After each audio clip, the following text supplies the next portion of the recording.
Praise the Lord. Hallelujah. It doesn't look like we are having a night vigil. It looks like we are more fresh than people when we have a service during the day. And this is God's grace. Hallelujah. Hallelujah.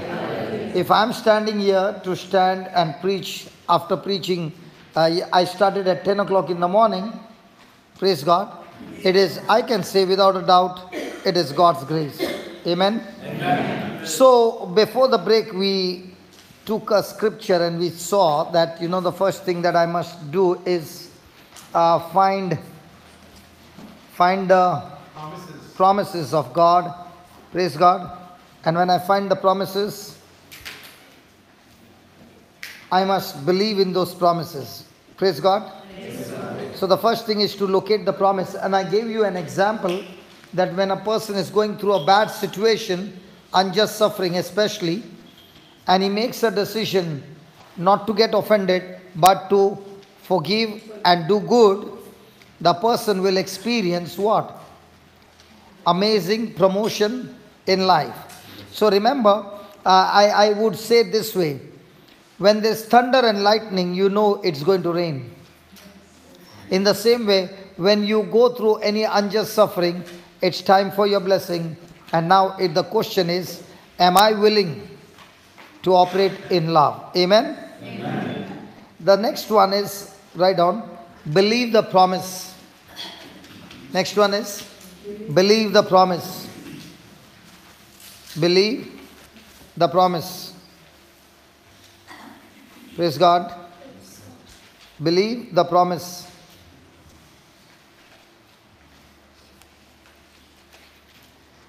That is in Mark 9:23. Can you read that? Mark 9:23.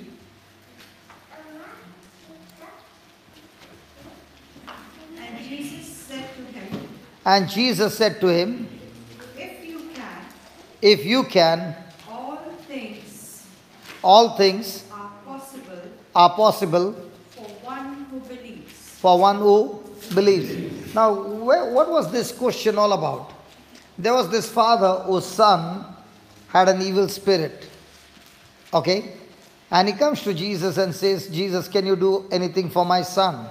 And Jesus turns around and says, listen, I can do everything for your son. But the question is, are you willing to what? Believe. Hallelujah. Have you heard the word believe before? Yes. So what is believe? Satmanta. Very good. What is Satmanta? Believe. Very good. So when anybody says what is believe? Satmanta. And what is Satmanta? Believe. And if there is another one you want, Satmanta Viswas. So what is believe?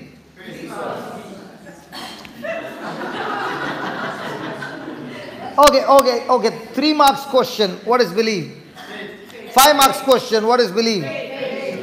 Can you put one word and you get 5 marks question? You can write an answer like that? Define believe. Okay, I'll give you a hint. A person who has faith believes. A person who has fear believes. A person who has faith believes. And a person who has fear also believes. So what is believe now? Did I give you a hint or confuse you? And a person who has fear? He believes. Listen. Even a person who is an atheist, he believes. So what's the definition of the word believe? If you got a book, write down. Believe is, my action corresponds to the message. My action corresponds to the message. When I hear the message, what's going to be my action now? What's going to be my action? Whatever the message I heard, I'm going to put it into action. That's called believe. Now, believe are of two kinds. A belief that comes through sense knowledge and a belief that comes through the Word of God. So when Jesus was saying to this man, if you can, then all things are possible to you who believes. So if Jesus said all things are possible to you who believes, then is it possible? But the problem is, as I told you, there are two kinds of belief. My dear son, Agnello, please sit down here. Because when you get up and go, everybody wants to see how you walk. And then the whole class gets distracted. Do you want to distract the class, Baba? So do you want to walk to your mama and come back?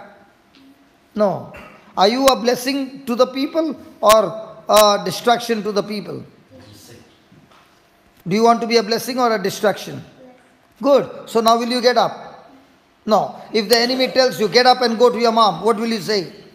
No. That's how we learn. You know what happened just now?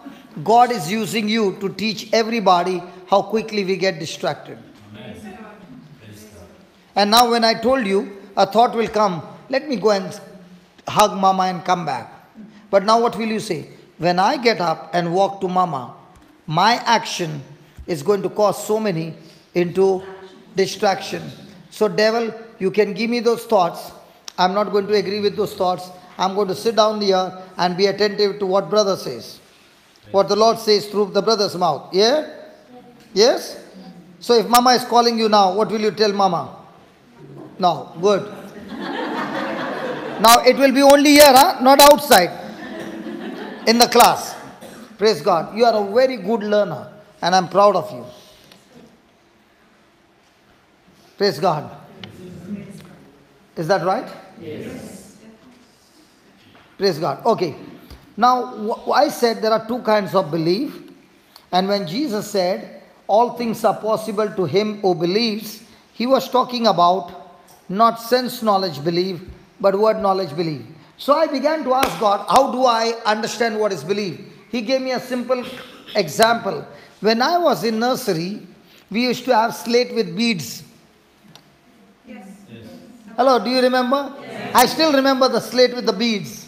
And then the teacher would teach, you have got 10 chocolates and you gave 7 to somebody.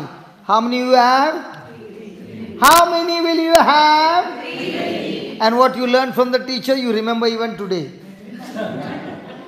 Now Jesus is saying, you had 10 chocolates and you gave 7 chocolates to the poor. How many will you have? 3. That's where you went wrong. Jesus says, if you had 10 and you gave it to the poor, you will have 700. Now I am challenged with two beliefs. One belief is what I've learned through my senses, which I can see with my eyes. If I had 10 pounds and I gave away 7 to the poor, I have 3 pounds. I can touch it, I can feel it. But Jesus says, if you have 10, then you gave away 7 to the poor, you shall have 700. Is it there in the scripture? Yes, it is there. Open your Bible to Luke chapter 6:38.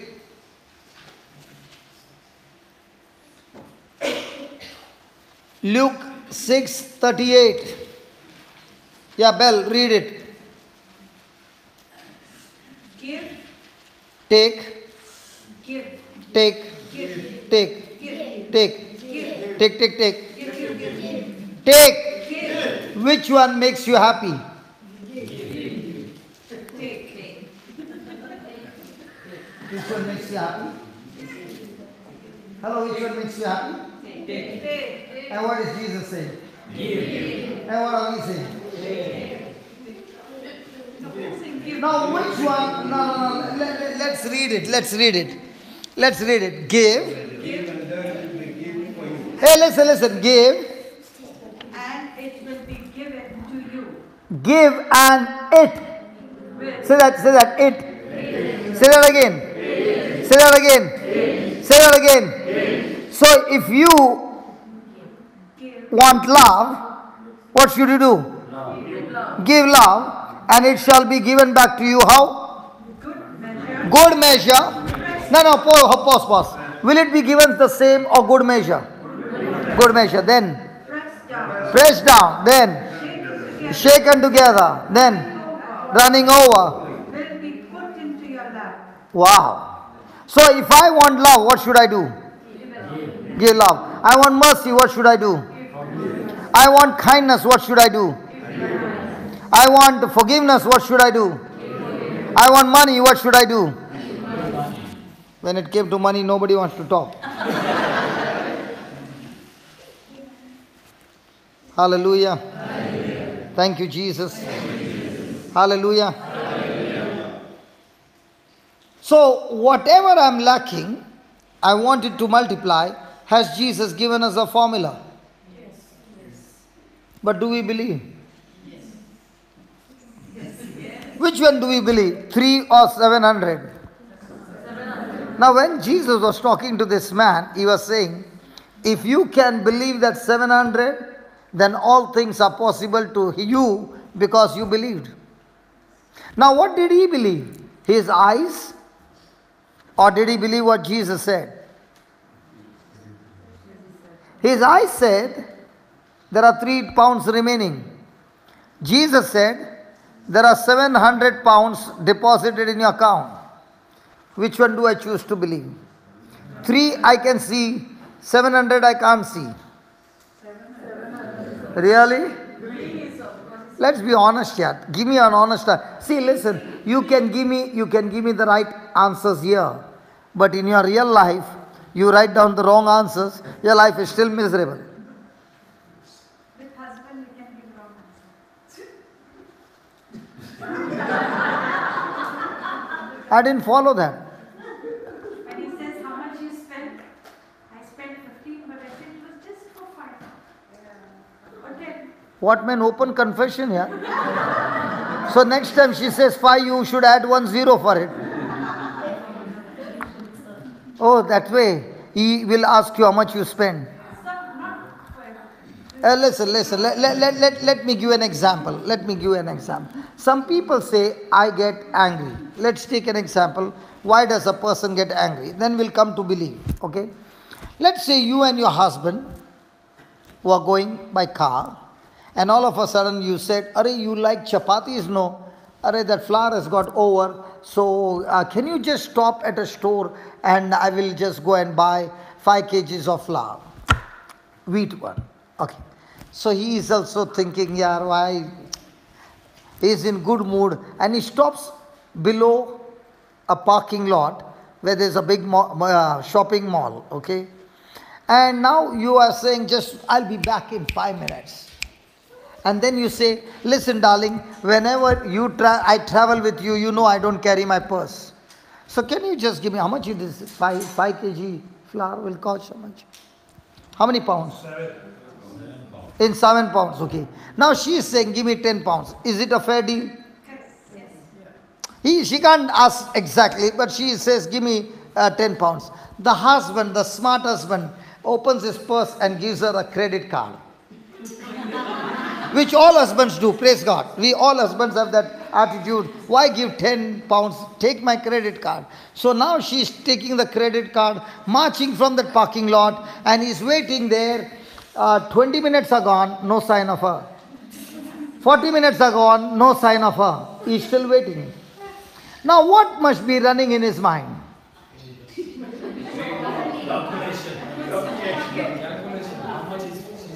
No. Listen. Isn't she spending for the family? So why should he think all that? Probably he doesn't have much money in his account.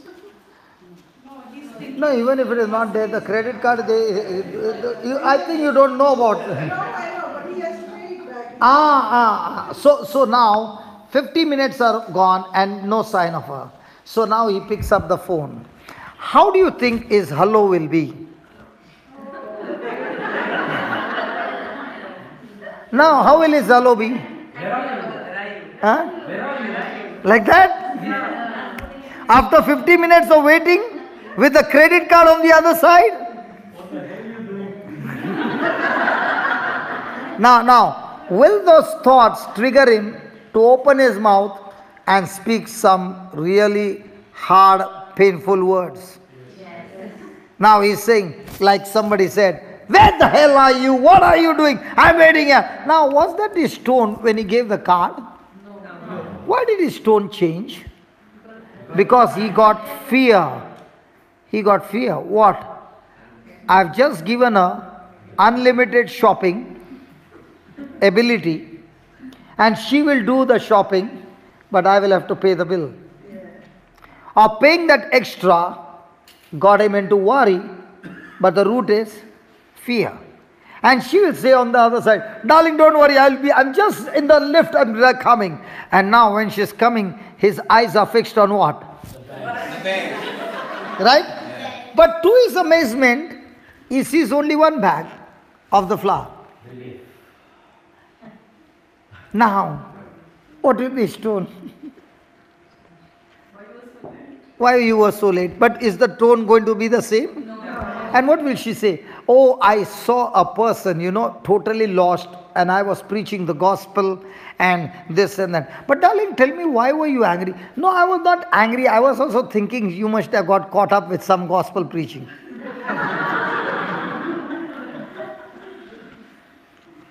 Why do we get thoughts? Or why do we get fear? When our mind gets into unsound thinking, it brings fear.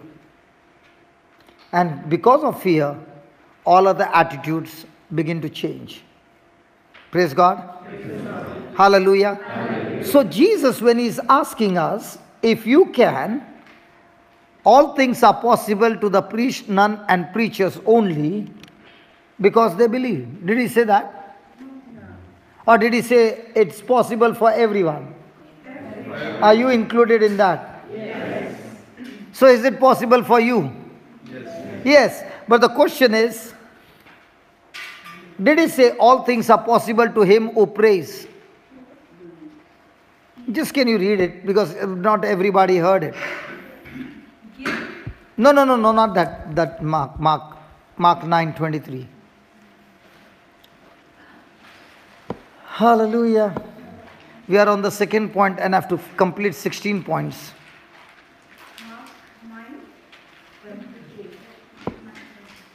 Is it possible that we can wind up at 10 o'clock? Some of them already got worried.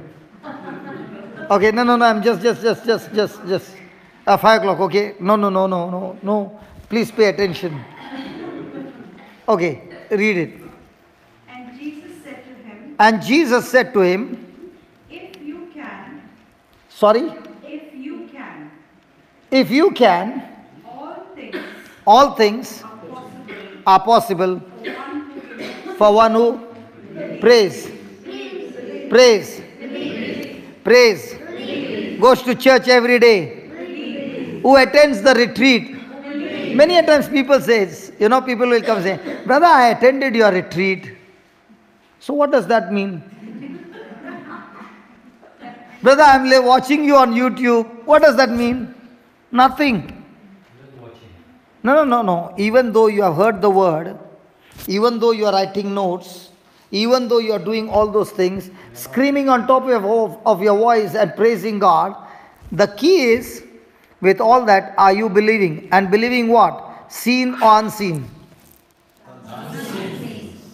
3 is seen, 700 is unseen. 700 is what God says, 3 is what I say.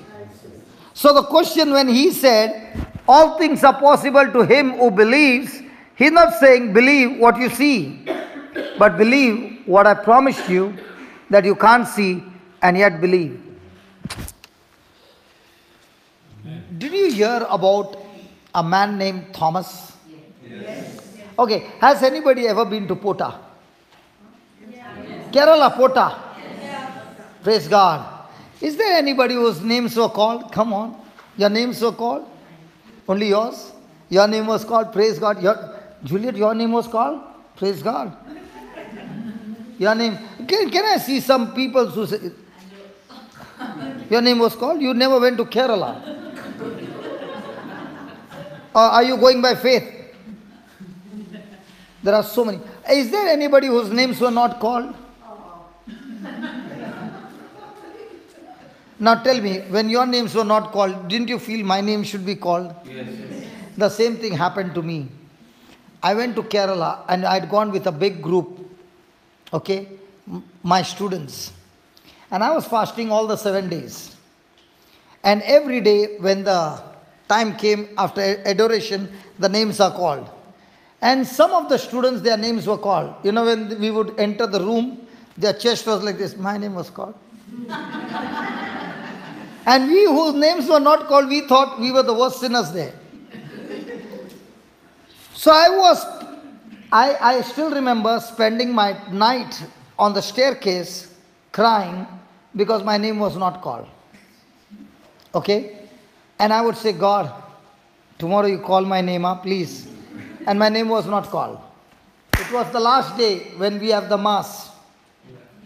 And then we are going back home in the afternoon. You remember? Yes. During the mass, praise God, during the sermon, the father called the name John Stan.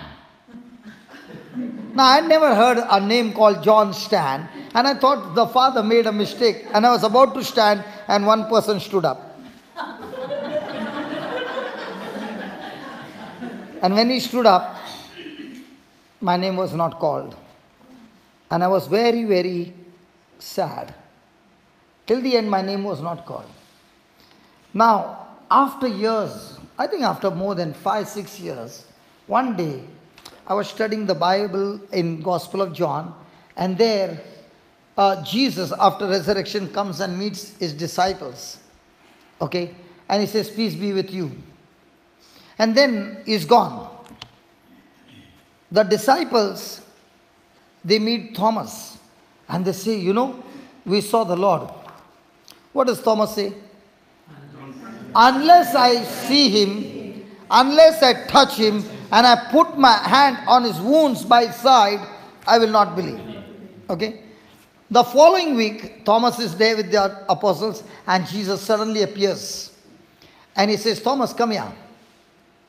And he says, come here. Put your hand on my side. And what does Thomas say? My Lord and my God. And what did Jesus say? Thomas, you have believed because you have seen me. Blessed are those whose names were not called. Blessed are those who have not seen a vision. Blessed are those who did not get the message, but they received my written word and they chose to believe. No. Jesus did not say there is any blessing for those who see and believe. But he said, blessed are those who have not seen. So in other words, if your belief is based on seeing, Jesus says, that's not going to bring anything. That's not even going to activate blessing. But even though you have not seen and you believe the written word and you begin to put it into action, blessed are you. So my friend, your name was not called, but you are sitting on the first row. You are more blessed than the person whose name was called. Because the person whose name was called, that person is saying, you know what? I got the message. My name was called. Hallelujah. What about those whose names are not called? They are saying, hey, listen, even though my names are not called, the written word is saying something, I choose to believe, even though I have no message, even though I have no physical evidence. And when I choose to believe, I am more blessed than the person who believes in seeing. Hallelujah. So most of the time, are we in Abraham faith or Thomas faith? Hey, just ask your neighbor, which faith are you in? Abraham faith or Thomas faith? Why are you both not asking? Is she not your neighbor? Hey, who are you? Abraham faith, Thomas faith? Look at your Abraham faith. Now, as long as you're Thomas, are all things possible to you? Yes. No. That's why we begin to struggle, because our way of understanding is, I believe. The moment you say, I believe, the next question comes, in the midst of your trial, if you believe, do you have peace?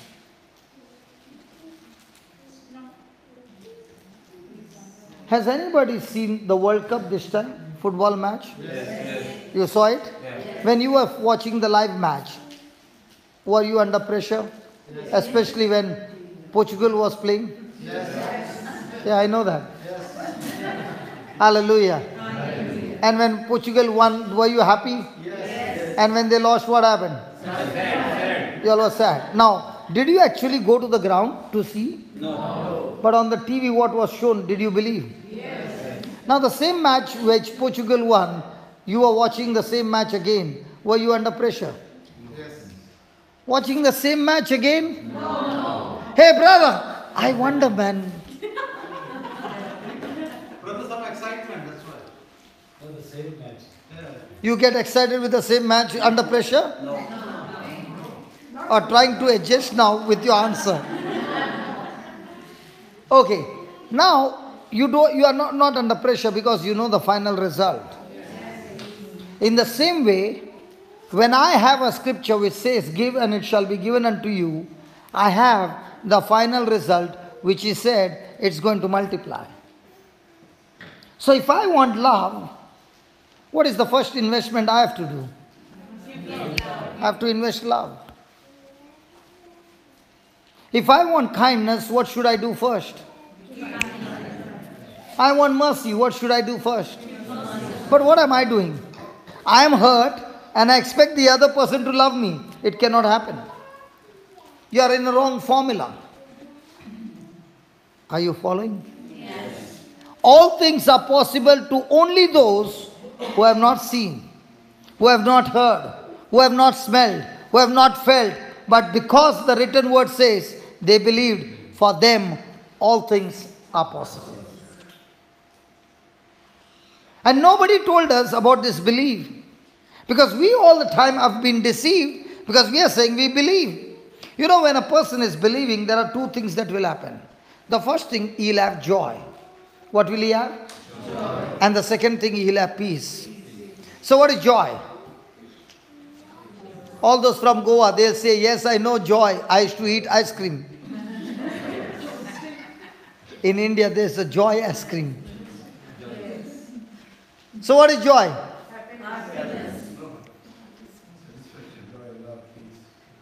Hey, what is joy? Happiness is not joy. Somebody did, Happiness is not joy. Okay. Let me ask you. When Jesus was being crucified, okay, did he embrace the cross with joy? Yes. No. I heard you say yes. Come here. I heard you say yes. Come here. Let me ask her. Do you have any nails? I don't have nails. But No, not those nails, I know man. The khila. Yeah. ए कुछ है क्या pointed मारने के लिए? Pen से टोचन दो? No. My question to you is, come close. Did Jesus have joy? When he was crucified, you mean to say. Yeah, did he have joy? Yeah, because he was fulfilling the word of God. So when you are being insulted, you have joy. As a human being, I won't, but as So Jesus was not a human being. he is the Son of God, isn't he? That's where you went wrong. I He was a God, but who fought the battle as human being. Because the Bible says God cannot be tempted. Was Jesus tempted? Yes. If Jesus fights the battle not as a human being, his sacrifice on the cross is useless. Because if one man disobeyed God and the whole human race came under sin and death and curse, in the same way, one more man obeyed unto death, and by his obedience, we who believe are made righteous and we are free from eternal damnation to eternal life. Now, my question to you is, Did Jesus have joy? Yes. How? Because he was fulfilling the will of God. So when somebody is insulting you, you will have joy. No, not me, but Jesus would. So you can't have joy. Somebody's insulting you. Can you tell me what is joy first? It's not happiness, but it's a feeling.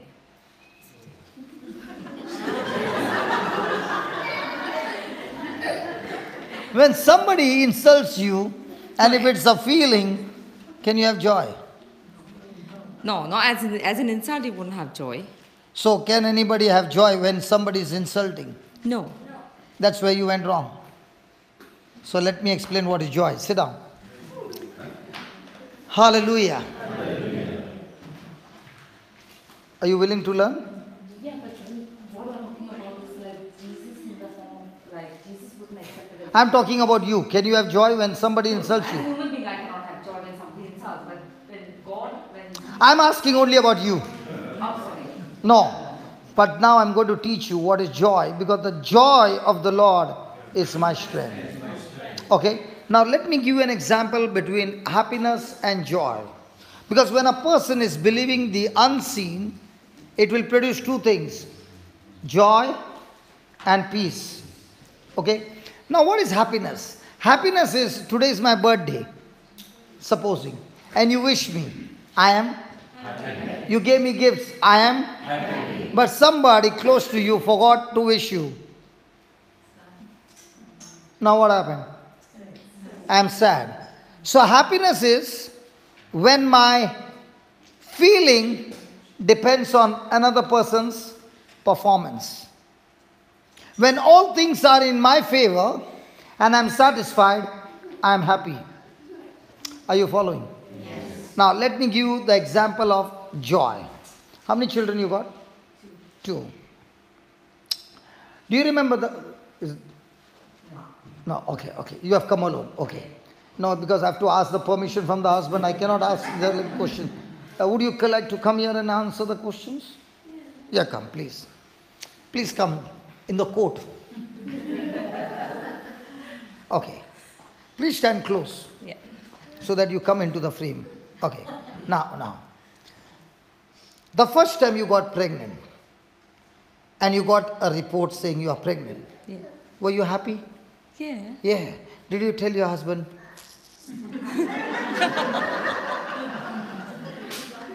Yes or no? Yeah. Why are you thinking so much? I was trying to interpret what your actions were.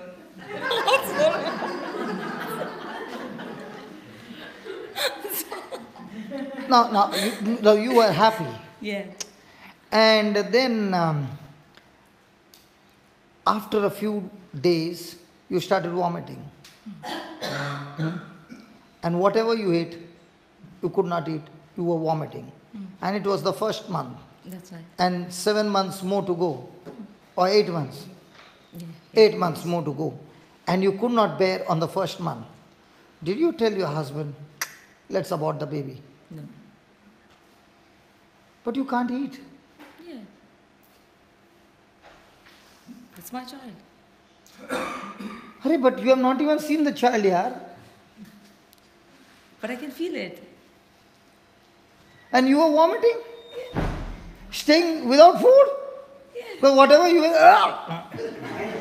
And do you remember when you got married, you were so slim? And then by the 4th month, you started becoming like a Persian gas cylinder? Yeah? Yeah. And when you looked into the mirror, what happened to you? I didn't want to look in the mirror. You did not want to lose. So the best part was, let's abort the baby. No. No. Now let's say there were some complications and the doctor said you'll have to take about 30 to 40 injections. What would you say? Let's abort the baby. Yeah. What would you say? I'm ready? Yeah. For 40 injections? Yeah. No problem? No. Why? Because it's my child. Every injection poking, man. Isn't it? Isn't it? It's my child. Okay. Okay. Now by the 7th month, back is paining. And you can't even see your toes now. Yeah. Yeah? Back is paining and walking. Huh? Now, by the 9th month, the doctor said, you got to prepare yourself. When the water bag breaks, don't stay at home, quickly come to the hospital. That was the first time, you did not know. No, yeah. Correct? And now, when the labor pain starts, breathe, breathe, breathe, push, push, push. Did the doctor teach you that? Yeah. Yeah. Now, how long was the labor pain? Around 10 hours. 10 hours? Yeah, roughly. Now, did not you say, doctor, cut me and bring the baby out? Who wants this pain here? Yeah. You told that? Yeah, I did say. And the doctor cut you. Yes, I did. You did not go through the pain. No, I didn't. So you did not go through 10 hours pain. I went for 10 hours pain, and then I had to be operated. Okay. Yes. So 10 hours pain and then operation. Yeah, And that means you were extremely exhausted. that's right. And then the nurse came with the baby. And you looked away. This fellow troubled me. Get out! What did you do? I was recovering from my anesthetic. So Okay, yeah, when you came to your senses, I'm telling. initially I felt. then I was But fine. then you took the baby. The joy, yeah. The baby. And And the what pain about the was- stitches? Oh, no. You forgot the stitches. Yeah, the On pain that was- same stitches, you took the baby. Yes, And you were not even focused on your stitches, you were focused on the baby. yes, that's right. And when the baby was in your hand, you were joyful, Yes. That's right? the feeling. Now, did you look at the eyes and say, that looks like grandpa's eyes? I didn't see that. Now, the grandma will say that. Look at the nose, it looks like grandpa's. Yeah, yeah. Hallelujah. Hallelujah. See, what God wants to tell us is, none of us have seen what had went in when the conception took place. But when it comes out, we can see the eyes, the nose, and everything formed. Are you understanding what I'm saying? Yeah. But the seed inside has the potential to produce. Now, what she said of all those suffering, 10 hours of pain, and it's not a small pain. It's a very, very It is. Yeah, crucial. extreme pain. And then they cut you and they operated you. Okay? I can understand that is what you experienced for the first time. Why did you have the second one then? See, if I understand the first experience is so painful, will I go for the second one? You made the same mistake again. Yeah, because I couldn't remember the pain. You could not remember the pain. Why? Because when you looked at the baby, Baby, yeah, I couldn't remember. that's exactly what joy is. Joy is when you are not looking at yourself, but you are looking at the desire, the end result that you are going to get in the midst of the process. The pregnancy, she could not see the baby. But where was the mind fixed on? On the baby. So when the process was going on and all hardship, she did not look at the process and she said, it's too difficult.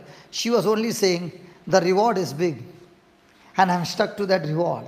And after experiencing all that pain, and she got the reward, she told her husband, listen, one is not enough. I'm ready to go through the same journey second time.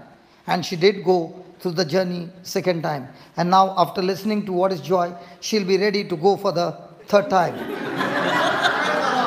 Late. Too old. Don't challenge my God. You are challenging my prayer? No. Okay, praise God. No. Did you understand what is joy? Yes. What is joy? Where the person's focus is not the process, the end result is joy. Here is a proof. Come here, man, you're going out of the frame. Here is a proof. She went through hardship, and I love the last part, what she said. She went through 10 hours of pain, and then being operated, more extreme pain, but when she saw the baby, she forgot her pain.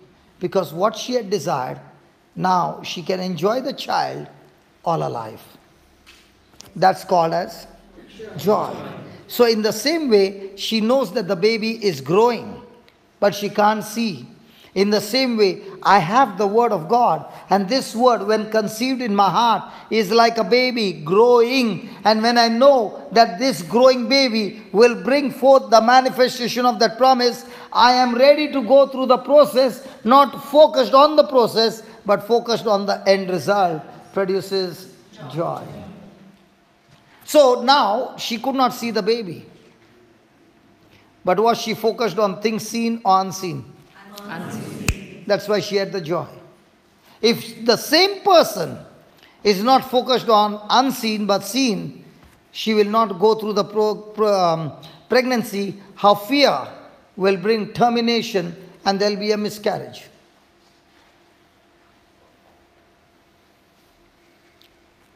Are you following? Yes. Thank you very much. A second time, how much was the labor pain? Second time it was 8 hours. And again cut? No.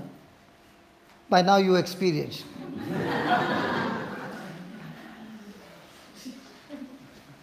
So now, do you understand joy? So when somebody is insulting you, if you look at the process, you are bitter, you are angry, and you can't have joy. But if you look at the end result with Jesus saying, this is an opportunity for you to become like me, forgive this person, and I will show you my plan, my purpose, my assignment that I have for you. When will a person discover God's assignment for his life? Not in times, the good times. A person will experience and understand God's calling and his assignment under extreme pressure. And during the pressure, what's the test? The test is, I do what Jesus does. And if I do what Jesus did, not with my strength, but with the grace of God or the power of God or through the Holy Spirit, now that action will help you to discover God's assignment and bring forth great promotion in your life. So the next time somebody is insulting you or doing something extremely nasty against you, it becomes an opportunity for you to discover God's call by operating with joy. So joy will come only in those people's mind or heart, those whose eyes are fixed on God's promise. Just as the doctor said, you are pregnant and you will deliver the baby after 9 years.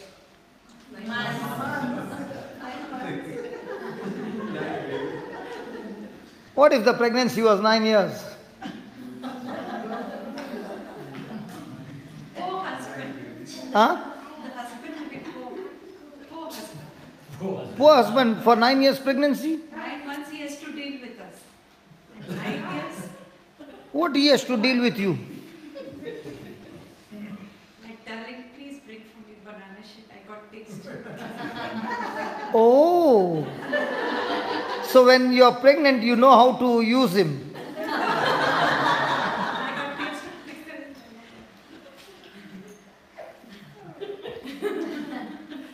Praise God. Are you understanding now the difference between joy and happiness? Most of us are operating in joy or happiness. That's why our life is governed by things seen, and that's why our life gets messed up. But what was Jesus saying to this man? If you can believe the unseen, then you will have joy. And what will that joy do? That joy will give you the strength. When the doctor gives you a bad report, so many complications, there is still a joy. What is the joy? After 9 months, I'm going to enjoy my baby. If the mother has no final destination focus, then she's filled with fear. And that fear will make her go and abort the baby, miscarriage, and so many things. Is that right? Yes. Praise God. Praise God. Next one, Mark 11:23. So are we believing the promise seen or unseen? Hey. Are we believing the promise seen or unseen? Unseen. All this time we were believing in the unseen? No. In the seen. So when you believe in the unseen, Will joy give you the strength? What will joy do? Joy will remind you of God's promise. Joy will remind you of your final destination. Joy will remind you of what God has said to you. And because now you have joy, joy always have a twin brother. And the brother is peace. There are many a times people come and say, I've got no peace in my house. So the person says, can you pray that I get peace? You don't get peace by somebody praying over you, but you get peace. Can you tell me how does a person get peace? How does a person get peace? With an unsound mind. With an unsound mind he gets peace? Sound mind, sorry. With a sound mind. But in practically, how does he get peace? Isaiah 26 verse 3. Read it please. Isaiah 26:3. How does a person get peace? There are many who are saying, I've got no peace in my house. Pray for me that I get peace. Now let's see what God has to say. How does a person get peace? Isaiah 26:3. Read it please. You keep him You keep him, God, you keep him in perfect peace, in perfect peace, whose mind is stayed on you. whose mind is stayed on. You. Now, sister, I said to you, if I insult you, what is your mind full of? My words or God's word? So, will you have peace? Or you have gone into pieces? Gone into pieces. But now the Bible says, if you keep your mind on God's word, God will keep you in perfect. So, do you get peace by praying or getting your mind onto God's word? Now, can you go and tell the preacher, pray over me and I will have perfect peace? Absolutely wrong. I have to fill my mind with the promises of God. So the more and more I fill myself with the promises of God, that promise will produce two things. First, joy, which will give me the strength, and second, peace, because now I know my final destination. What God has promised me, He will surely keep it up. Hallelujah. Hallelujah. So how does a person get joy and peace? He gets joy and peace in believing things God has promised which are unseen. So from now on, should my life be governed by seen or unseen? Unseen. And how is my life governed by? Seen. And that's why years have gone and I do not see the breakthrough, because I'm still on seen. So which one is stronger, happiness or joy? Joy. So when you are in joy, will that lead you to happiness? Yes. When you are in happiness, will that lead you to joy? No. Now you understood the difference? Yes. Praise God. Hallelujah. Hallelujah. So read Mark 11:23, please. So when the Lord says, believe the promise, are we going to believe the promise on seen or unseen? Come on. Unseen. Unseen. Yeah. Truly, I say to you, truly I say to you, whoever says. Now did he say the preacher? No. Priest? No. Nuns? No. What is in our mind? You know what is in our mind? That these are special people and God has given them special power. Absolutely wrong. Jesus said, whosoever. When I read that whosoever, I was so excited and I said, God, thank you so much for putting that word whosoever. Now can it be whosoever was once upon a time in gangs? Yes. In clubs? Yes. So is God looking at your past? No. Or is He looking at the change of your heart? Change of your heart. And how do we look at people? Past. See, the prodigal son had no problem with his father. The prodigal son had problem with his elder brother. The elder brother was in the house of his father, but he had no mercy and no forgiveness. Are there many elder brothers in the prayer group? Nobody wants to talk. Come on, talk, man. Are there elder brothers in the prayer group? That when the younger son comes back home, repented, the elder brother keeps reminding him of his past. The elder brother cannot stand when he sees the younger brother being blessed by his father. Do you know who is the dangerous person? Not the younger son, the elder one. And nobody preaches about him. I think tomorrow I should preach on the elder brother. Dangerous fellow. Ask your neighbor, are you the elder one or the younger one? Because the elder one did not forgive his brother. And Jesus kept the story just lying there. He did not say what happened to the elder son. Now, whom was he talking this parable to? Jesus was talking this parable about the prodigal son, right? To whom? He was talking to the Pharisees. And he was saying, these sinners with whom I'm sitting, they are willing to change. They are willing to repent. But you Pharisees are not ready to change. You are the elder brothers.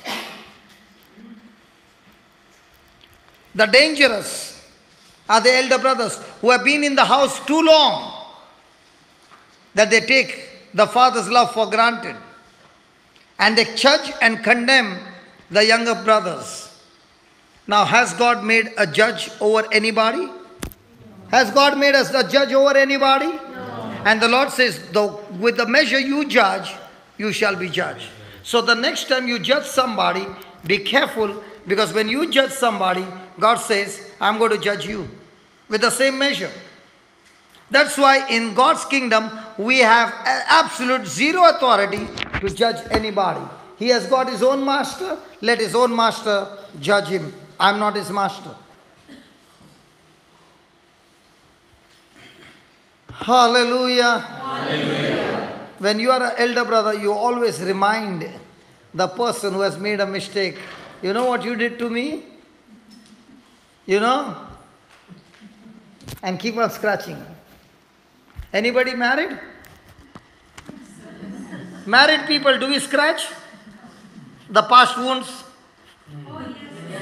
Do you know what you did to, what your mother did to me? Mother is gone up, but her words are still ringing. You don't know what she did to me. Let me tell you. And how many times that same file is opened? Elder brother. Are there some elder brothers here? Yes. Elder brothers? Do we need to change? And if we don't change, the Bible, Jesus said, the elder brother went to hell. Why did he go to hell? Unforgiveness says, if you don't forgive your brother, God says, I cannot forgive you. And if my sin is not forgiven, I'm qualified to go to hell. Dangerous to be elder brothers. And let me tell you, if you want to find elder brothers, you'll find them in the church. Elder brothers are all the time with their eyes open to judge and condemn. Look at the way she has done her hair. That's her hair, man. Why are you bothered?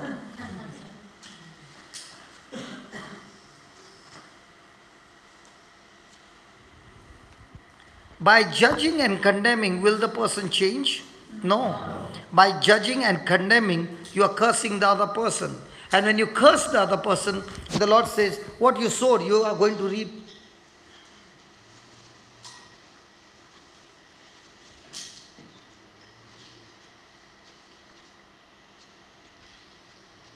Hallelujah. Hallelujah. Thank you, Jesus. Thank you, Jesus. Praise you, Jesus. Praise you, Jesus. Yeah, Mark 11:23. Did he say whosoever? Yes. So are you included? Yes. So why do you want the preacher now? Because he said whosoever Says. says. Did he say whosoever prays? Hello, say or pray? Say. Pray. Say. No, pray. Say. No, pray. Say. I said pray. Say. What's the difference between pray and say? We say in our mouth and pray, someone is praying. Come here. Come here, come here, come here. I like it. Come stand here. Yeah, tell me. Stand close here. Tell me. Pray when we go to other person and we say pray on us for a miracle and all. And say. When we say in our own mouth. And pray we don't say in our own mouth. Because we allow to others to pray on us. No. Do you pray? Yeah. So are you using your mouth? Yeah. Are you opening your mouth and saying? Yeah. So what's the difference between pray and say? Did you understand what I'm saying? You are praying. Are you opening your mouth? Yeah. Are you saying? Yes. While praying, are you saying? Yeah. So did he say, whosoever says or prays? Says. So is there a difference between pray and say? Yeah. Yeah, what's the difference? Say means we say the words with a deep heart and pray just go on. Okay, let me show you what is pray and say. Praying is when you talk to God, His word. Saying is when you talk to the devil.